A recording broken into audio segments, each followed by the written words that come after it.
what movie I decided to watch for the first time, and oh man, maybe, I don't even know how long. It was Bride of the Monster, Ed Wood, Bela Lugosi, Tor Johnson. And what prompted me to watch it was I picked up a new Scripts from the Crypt book by Gary Don Rhodes, which talks about the making of Bride of the Monster, looks at the script, looks at some of the promotional material, the production history, and a lot of other cool things. Bride of the Monster, yeah, it is one of the worst movies ever made, allegedly. It is listed on, I think the Michael Medved books, back in the day when the Golden Turkeys and all that came out, and everybody was cracking on Plan 9 from Outer Space and some other, Robot Monster. Robot Monster just came out on a special edition Blu-ray, by the way. Shows you that the cult of these films, lasts many, many years. To me, I don't consider them the worst movies of all time. To me, a boring movie or a truly grotesquely exploitative movie is far more of a turnoff than something that, even something that's overly commercialized, Hollywood crap.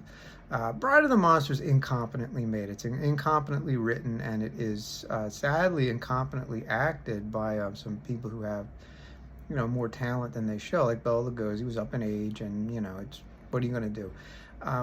Yeah, it's a mess, but it's a fun movie. And I remember first seeing it back in the late 70s, early 80s, little kid. And when you point out all the flaws in the film, little kids don't care, and horror fans don't care, particularly horror fans of the 1950s who are not really sophisticated at that time. Well, I shouldn't say not everybody.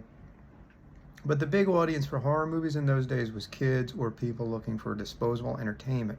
Bride of the Monster really reached its audience on UHF television late at night or Saturday afternoons. As a little kid, it was something that showed up on Saturdays, and to see Bela, who was very popular if you like black and white horror films, and you got to see him fight a giant octopus, although it's pretty ridiculous.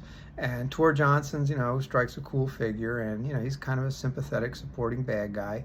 And the movie's got mad scientists, monsters, mayhem, weirdo experiments, and melodramatic acting, and it's 70 minutes long. And makes for commercials, hour and a half, kills time. And a little kid, you have attention, your attention spans here, there, and everywhere, and something pops up that captures you, such as when the octopus grabs somebody, or when Lugosi's strapping somebody down in the electric chair, or whatever you want to call it, the atomic chair. To create his race of atomic supermen to conquer the world, which he's going to do out of his mansion that's in a swamp. Yeah, it's a goofy movie, but it's fun, and I wish we could have, well, we do have them. We do have silly movies like that today, but the ones today, like a lot of these late night cable ones, some of them are cool, but they lack the heart that Bride of the Monster had, because Ed Wood really thought he was making a good movie. He wasn't thinking he was creating disposable entertainment. He thought he was making Citizen Kane, and that adds to the charm of the film. And if you can check out copies or DVDs or Blu-rays of Bride of the Monster, go for it. It's a fun film, deserves another look, and it will continue to get another look. I don't know if it's out in a special edition Blu-ray, but if it's not, it should be.